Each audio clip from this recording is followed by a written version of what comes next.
gabaabsi ayay rajadu u muuqataa waxa lunsan waajiheyihii dawladnimo Somaliland ififaaluhu ma qaayibna xalka cidii laga sugaayay ayaa xal sugaysa isu tanaasulka ayaa tagay wadajirkii dadweynuhu waa lumay waxa loo warwarayaa waa nabadii bari iyo galbeed waxa isu baxay tabashada tulmi tirsashada damqashada ee xad dhaaftay maaweelo laga daalay xaalku isku oogsi ayuu marayaa jabhado hore u samaysna qaar kaloo samaysmay dooyo hub ah oo jabhado cusub la soo degeen amni lagu samray baa farta wadnaha lagu hayaa oo loo warwaraya cidii laga rabay furdaaminta cabashooyinka isa soo tarayay dadweynaha ayaa cabanaysa kolkay dadweynuhu ku soo samreen maamul xumid iyo musuqmaasuqii qaatee qaado ee 7 sanadood oo hore hogaankii ay doorteen markuu xilka ka degay lagu yiri ma uu talinayay xiskiisu waa maqnaa ka soo kabasho ayay naawilayeen ma aysan dhicin waxay u qaadan laayihiin inuu ka hore bedelay hoggaan laftiisa laga weerayo hantidii dadweynaha hoggaanka fadihi cadaaladda madaxa u rogay hoggaan sharcigii indhaha ka tuuray hoggaan dastuurkii la laabtay kaligii saxanatiisa u cadahay oo hoggaamintiisa noloshii amaankii halis ay ku tahay Somaliland ummadii dawlad liida tacliin xumida adeeg la'aanta iyo go'doonka caalamku soo samirtay waxay qaadan laayihiin samirkii muddada badan wuxuu dhalay xaalka dhigan baa loo ibixi maalmuhu waa ay sii kala qadhaadhiyiin dadkii soo doog sugaayay ka sii daran bay galeen xiisado dadistoodu suurtoobi laadahay ayaa wada aloosan halkee loo socdaa waa la isku haystaa gobollo leh maxaa iskeen suray baa dooda qayb ka ah waxba lama wada lehee wax ma wada yeelanaa waa su'aal taagan ha yeeshee cakiskeeda laysu joojin maayo baa iyana hortaal kabtii gaaraa bidhoodka jiha kastaba waxaa biliglaynaya isbiirsiga natiijada lagu diidan yahay dulmi iyo isku dulnoolaasho sharcigii waa la laalay tacaddiga iyo xuquuqda kutumashadu waa mid tira beeshay aqalada dunida looga taliyo waxa gaadhay ceebaha iyo foolxumada sii badanaysa ha yeeshee marka hore aynu eegne madaxweynaha talada ayaa Muuse Biixi Cabdi kursiga hortii muxuu ballan qaaday dadweynaha hortooda sidee baan wax u maamulay ayuu ka yiri amniga arrimaha gudaha waxbarashada qadiyada ictiraafka cadaaladda hay'adaha garsoorka xuquuqda aadamaha ilaalinta sharciga ku dhaqanka dastuurka iyo yagleelida mustaqbal ummadeed oo ka warwar lahayn aan ku horeeye muxuu ka ballan qaaday xalinta tabashooyinka gobolada darafyada siiba Sanaag iyo Awdal waxaanu u furaynaa dood cidii cabasho qabta in laga dhageysto cabashadooda haddii ay gar helaanna gartooda la qaato oo waxa ay tabanayaan loo saxo waxaanu bursiinaynaa in horta dadka aanu isugu yeedho isbartaan marka waxaanu furi doonaa in ay goboladu waxay kaga cabanayaan dawladda ay soo bandhigaan oo xor u noqdaan oo laga wada hadlo dabeetana wax lagu heshiis yahay halkaa lagu xaliyo annagu hawsha xisbigii xilka ayay waan hado hawlaha iyaga waa noogu galay qaarna waa xalilay qaarna xalilaadooda hadday dhamaanaysa khaatuma kamid oo aawa ayna madaxweynaha arrintii loo fadhiyo oo hadda soo gabagabeysa cabasho hore awal ka timid baa jirta oo aanu xalinay inta dadka dhageysanay waxaanu kaga duwanahay waxaanu ogolahay oo nuwaay aragu nahay cidii cabata inaan wada fariisano cabashadooda dhageysano kadibna bogsiino wixii cabasho ay halka ka soo baxayso qabto waxaanu kaga duwanahay dadku waxay tabanayaan iyo waxay dareemayaan waa hawl aanu qabanano badankeedii xalilay inta dhimanna aanu hadda dareerayno annagu ma nihim bilow iyo mala awaal iyo waa yeeri doona taamahay waa la yeeri doona annaga maaha waxa waa practical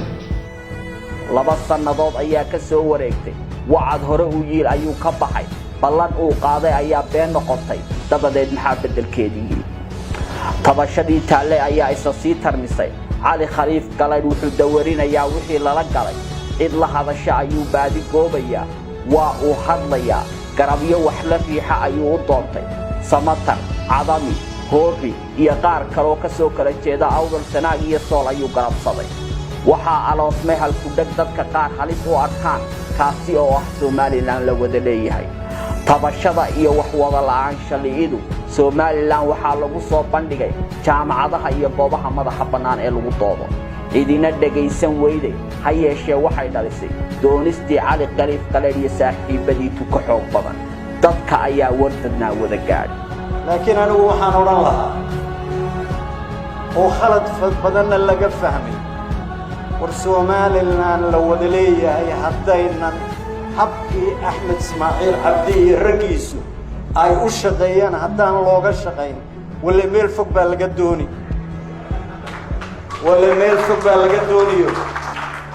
war hadalka hadda waxaan u leeyahay dad badan baa magaalada hadda markaan maro waxay yiraahdaan war awal waa ku maqmaqli jiray oo saxaafadda iyo war saxaafadda anaa ka gaabsaday laano tabliiq siyaasiga aanu ka hadlaynay yaaba dadka qaarkood shiddo u arkeen iyo xumaan war annaka Somaliland rabna war annaka kamida war cidna marti uma nihin laakiin aan underline marnaba aan compromise ka gelayn Somaliland cid kale ay leedahay walaanan uga mid noqonayn Somaliland marti aanu ka nahay oo aanu bariyayno war kama mid noqonayno dheg jalaq looma sii jeer wax ka qabtaa ha joogtee weliba waxaa madaxweyne biixi ka mamnuucay fagaarayaasha galayd samatar hoori iyo cadami inaanay dib u tabliiqayn oo aanay raadin waxay raadinayaan ee ah Somaliland la wada leeyahay hal doorka iyo cid kastoo jecel kali Somaliland waxay markii u horeysay ku dhiiradeen ka hadalka dhaxalka ay dhali doonto ulaysu joojin maayada madaxweyne biixi dastuurka hal reer u codeeyay saami qaybsi meesha ka baxay iyo wax wada lahaanshaha lagu bedelay qoys reer Aala Sacuud jilaya inay tahay wadkiiyo geerida jiritaanka Somaliland ayaa meel la isla dhigay xamar berigii loo oran jiray dadka Somaliland joogta ka caban jireen power sharing waxa loo oran jiray tiradina ay siiso inta iska tihiin waa qaylinta ana deena fadhiday waxa keentay Somali Republic haddaan waxa Cali Khaliif ka hadlay waxa laga qaban aan 100% sure in Somaliland is not sustainable qaabkaas waxaan sustainable ku ahayn baan ku sheegay Somaliland SN markay dagaalantay dowladnimada ku dhawaaqday dadkan kale ka hadlaystaan deemay doonayeen go'aan istaag SN bay ku leeyihiin hadday dibadda SN tiraahdo wixii oo dhan baan qaatay anaa madaxweynaha anaa maxkamadda anaa baarlamaan anaa ciidan anaa shaqaale anaa everything qofku wuxuu ku joogay there's no reason ila meesha maaha ilaahay kuma amrino aayad quraan oo akhriyaysa ma aragtay Somaliland ka mid qabo jirto waa inuu inclusivity baa la dimuqraadiyadda ka mid tahay inclusivity inantu wayna fadhi meel ka hastoo ka shaqeysha haddii kale kugu sii jiray marka wala laba yaan la isku qalbi dastuurkiina mabaadi ku dhigayaa in la sii wada hagaago power sharing pro politics madaxweyne ku xigay baarlamaan ku xigay speaker ku xigay saddexda family waa maamula dadkoo dhan waa family waa maamula project iska dadka ka soo baxay family waa family waxa uga jeeda SN baa maamula ama qabiilku tirma wax kale ku tirma taas la sustainable hadii academic loo hadlo oo doonayaan dadkeena ka naxdo qaab sustainable ma marka taqaatumana loo soo dhawaado inta la fariisto power sharing fair oo xaq wuxuu ku yahay ninka la saacana jooga ma codayn karo meesha dagaal baa ka socda marka dadka cod ku soo baxday suuq soo baxa dagaal baa jiray buuhooda codayba kama dhacdo dastuurka ma codeeyeen waraaq halka taala eega oo percentage-ka sool iyo sanaag uga codeeyeen dastuurka bal eega way diideen overwhelming majority meel ay ka dhaceen dastuurka way diideen 1961 halkan waa laga diiday dowladda dastuurka wali waa laga cabanay was the same scenario dadku bay isbedelay ka wax marginalize gareynaya iyo kala marginalize gareynaya bay isbedelay with the same marginalization and the marginalization wuxuu ku dhamaadaa intuu qofku war qaato inuu dagaalamo marka inay tahay inta laga daayo hal loo ogolaado cali wuxuu la wada leeyahay moodan wuxuu power sharing baa ogolaa intaas markaynu ka dhimaado muxuu ka yiri dhawrista sharciga garsoorka iyo cadaaladda ku habboon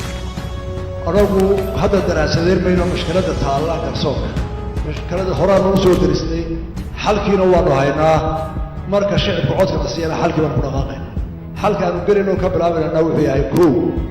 horta halkay ka soo bilaabataa cadaaladdu waxay ka soo bilaabataa qofka ugu soo horreeya dembiga dhacay hadduu buriis yahay iyo hadduu qof muwaadina yahayba dadka ugu soo horreeya wixii dhacay ama keyskaa goobjoogga ugu horreeya ayaa loo baahan yahay cadaaladda marka waxaanu tababaraynaa ciidamada amniga ee soo bilaaba garsoorka ayaanu aqoon xoog leh iyo in la daryeelo oo ay cadaaladda ka soo bilaabataa waanu bilaabayna waxaanu bilaabaynaa waanu xalkeeda haynaa garsoorka in aanu barro cadaaladda iyo sida dhibaatooyinka loo xalilo dhex loo noqdo dadweynaha ee duruusta la siiyo waxaanu aqoontooda kor u qaadaynaa daryeelkooduna kor u qaadaynaa madax dhaqameedka oo kow ka ah nabadaynta iyo cadaaladda dalka intaa marka laga soo gudbo ee hay-adaha amniga iyo madax dhaqameedka nabadda cadaaladda ku shaqada leh iyo dadweynaha isku darro ayaanu daryeeli doonaa u soo gudbi doonaa garsoorka daryeelkooda aqoontooda iyo madax bannaanidoodaba in la siiyo waxaan ugu eegi doonaa in la hubiyo daryeelka markay beeshan galaan nimankaa xuquuqda ka shaqeeya ee garsoorka iyo intay joogaan nabadgelyooda in la sugo si ay ugu dhigtaan xaqa oo aanay cidna ugu hadlanin ayaanu sii doonaa garsoorayaasha ballantaasina waa uu ka baxay oo weliba sharcigii cadaaladii dastuurkii iyo nidaam kala dambayntii intaba meesha ayay ka baxeen waxaa dhacay xadgudubyo iyo ku gaboodfal awoodeed waxaa la xidhxidhay kii dhawaaqaba waxaa guryaha lagala baxay siyaasiyiin saxafiyiin xildhibaano xasaanad huwan culimo awdiin odayaal dhaqmeed haween iyo carruur aan qaangaadhin somalilan sawirkeeduna wuxuu u muuqaal eekaaday kolka dibadda laga joogo xabsigii gabood ee jabuuti ku yiil muddada kooban ee xulka hayo wuxuu xabsiga u taxaabay 14 xildhibaan oo xasaanad huwan 730 saxafi waxaa la xayiray 4 telefishan oo kala ah Sam News, Sab TV, Ariel iyo Horyaal waxaa la xayiray wargeysyada Fooriya waa bari dadka kale ee siyaasiyiinta xildhibaanada hal abuurka culimo awdiinta iyo madax dhaqameedka ee la xidhxidhay war idinkuma seegane waxaase sii wehelisa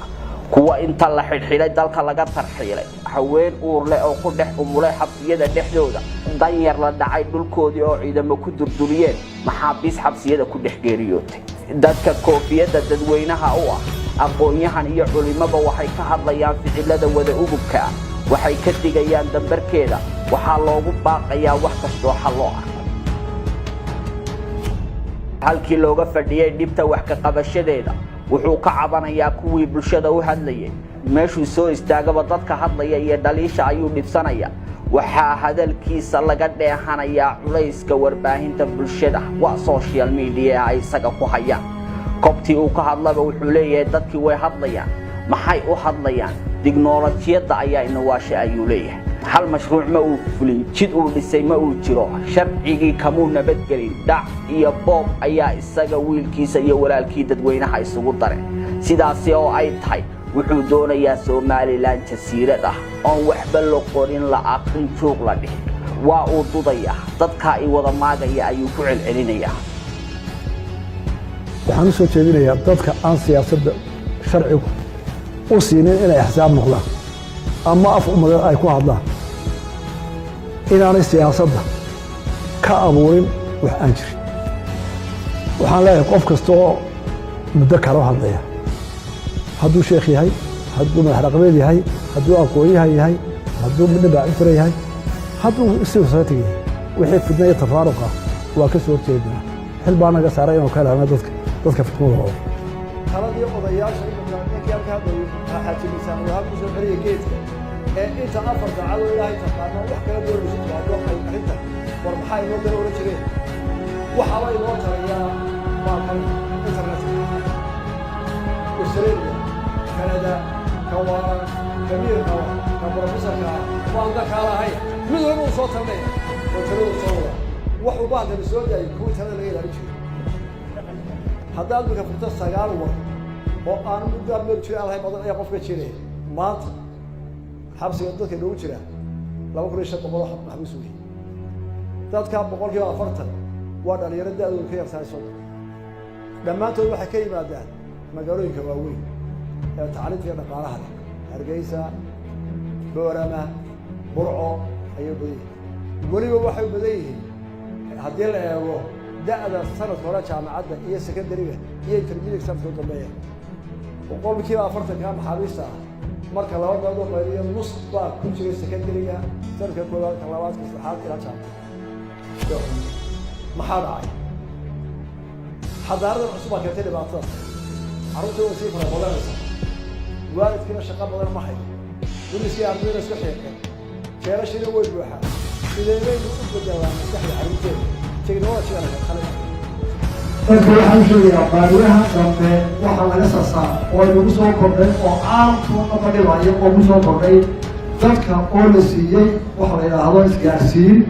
ama miidiyaha dadku dhawada gaara oo qof walbaan isagoo joogo wuxuu doon uu ku hadlo adduunkooda bay dhawaysaa dhaqan oo dhan bay jiiday diin oo dhan bay jiiday xuduud oo dhan bay jiiday waa hawl caalamka lagu soo kordhay inaguna taabanooda ceeb iyo argagax ayay caalamka ku noqotay dimuqraadiyadda kale talisnimadu hadhaysay waxaa markii u horeysay waxaa meesha ka socda warbixinno istaba jooga oon kala go' lahayn ay ka soo baxeen guddiyada xuquuqul insaanka xarunta xuquuqda aadamaha ee madaxa bannaan baaqiyo istaba jooga Amnesty International soo saartay kuwa kale oo iyana ka yimi Human Rights Watch baaqiyo kale oo iyana ka yimi tiraba 17 safaaradood oo caalami ah kuwa kale oo ay soo saareen ururada xuquuqda saxaafadda u dooda ee ay ka mid tahay CPJ Committee intaasiba caalamku kuma joogine dunida yaabtay ergo caalamiya ayay u soo dirtay oo sida wax u socdaan u qaadan waa ku noqotay agahooda ayay ku tageen Somaliland indhahooda ayay ku soo arkeen sharci la laabay garsoor madaxa loo duubay xorriyadda hadalku cagta loo hoos mariyay xadhig ciddii hadashaba lala beegsaday waxaana ay gaadhay in ergadii Somaliland uu ka mid yahay ergaga xuquuqda aadamaha u qaabilsan Soomaaliya inay warbixinno dhiila iyo ergaga xarbaasan ka hor akhriya aqalka qaramada midoobay qaryaqaanada dadka u doodaya ayaa qaarkood shaqada faraha ka qaaday kuna sababayeen garsoorkii oo la afduubay waxaa ka mid ah qaryaqaanada shaqadaasi iskaga tegay xaaladda garsoorka awgeed qaryaqaan Mubaarak Cabdi waxaa sidoo kale isna sheegay inaanu qaryaqaan Mubaarak ka dambayn doonin qaryaqaan Guuleed Dafac halkaa kolkaynu ka nimaadno intaynaan gelin ballanqaadyadiisii dhanka ammaanka iyo arrimaha gudaha oo uu sheegay in hagaajintoodu ictiraafku ku xidhan yahay aynu eegno horta waxaa soo baxday markii dib loo eegay habluhu secondary-ga markay marayaan inay 40% ka haraan tacliinta sababa dhaqankeena awgood ah iyo dadka qaarkood faqri badan oo haysta waxaanu fulin doonaa inaanu u samayno hablaha dhaqaale gaar ah oo inantii dhaqaale xumo uga haraysa iskuulka lagu koriyo inta ay jaamacadda ka baxayso haddii ay dhaqaale hayso waxaanu soo aragnay waayaragnimadeennii in aynu la wareegno oo xukuumaddu maamusho iskuullada dadka maaragtay ay wax u dhiban yihiin ama laxaad kala indhoolaha dhagoolaha wuxuu ballan qaaday inuu dugsiyada xirfadda hablaha kor u qaadi doono balse taasi beddelkeeda ballantaasi waa uu ka baxay hal dugsi oo hablaha farsamada gacanta ay ku bartaan ayaa Somaliland ka jiray kolkuu xukunka la wareegay lacag ayaa lagu soo rogay in ardayda laga qaado waa kuwan ardaydii dan yar tahay oo dugsigaasi iskaga baxay maanta sharci isku ma jiro waxaan u dirayaa fariintan madaxweyne Muuse Biixi waxaan leeyahay madaxweyne waxa jira caqabado badan oo aadan ogeyn iskuulada farsamada gacanta waxa loo baahan yahay dadka skills-ka in la soo saaro laakiin guumaysi iyo tacadi baan ugu socda waxaan leeyahay madaxweyne nootaaya la saxeexay lacag leedin kama doonay baa leeyahay haddana mudane madaxweyne lacag baana laga qaadaa maalin walba lacag dheeriyana laga qaadaa imkana imtixaanada iyadii baa loo geliyay cagsi loo geliyay oo la yiri ma gelaysaan ilaa ma ayaad bixisaan $30 oo lacaga imika waxbarashadii waana laga soo eriyay mudane madaxweyne waxaan doonaynaa sida ugu dhaqsaha badan maamulka xataa hadiina laga bedeli karayna laga bedelo waayo maalin walba tacadi baan ugu socdaa waxaan ugu socdo guumaysi imika waxaan ka baqanaynaa xataa hadaan xiisadaha ku noqono in laga goosto si hoosan loola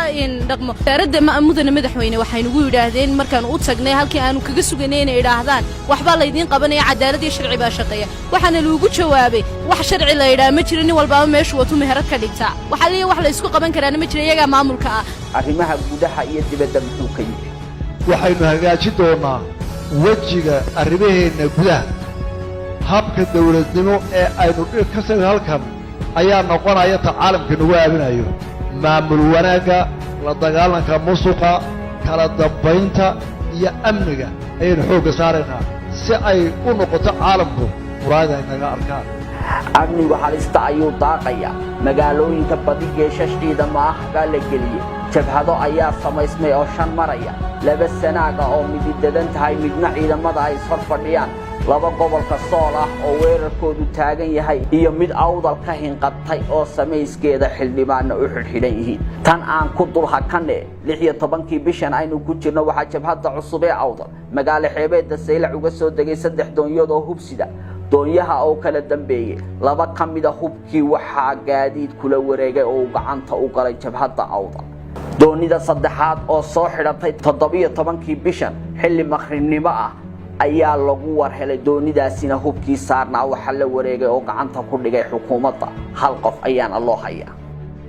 dhanka kale ciidamada dhexdooda ayaa kala shaki ka aloosan yahay muddada uu xilka hayo tiraba 11 sarkaal iyo askar ayaa ciidamadu dhexdooda iska toogteen dad rayida ayaa ugaarsaday oo toogasho ku dilay saraakiil iyo askar beelad dirir dhex taalo oo guutooyin ciidan kala ilaalinayaan ayaa joogto tobanaan isaga gowraca iyagoo hubka kiisa culus isu adeegsanaya gudaha Soomaaliland laascaanood gudaheeda waxaa timi inaan ciidamada iyo gaadiidkoodu nabad ku dhex mari karin muddada uu talada hayo waxaa ka dhacay magaalada laascaanood 8 toogasho oo dad rayida loo geystay iyo saraakiil iyana lagu dhex ugaarsaday gudaha laascaanood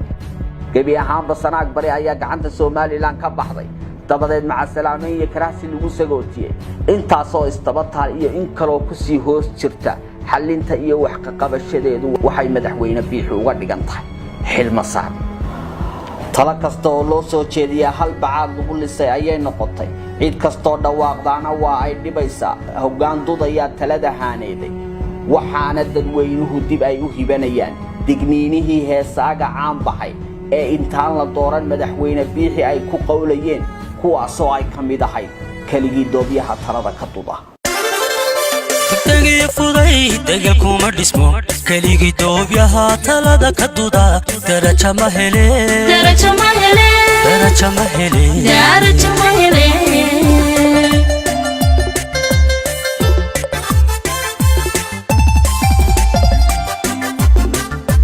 dagay fuday dagal kuma dhismo kaligii doobyaha talada ka duda daraja ma hele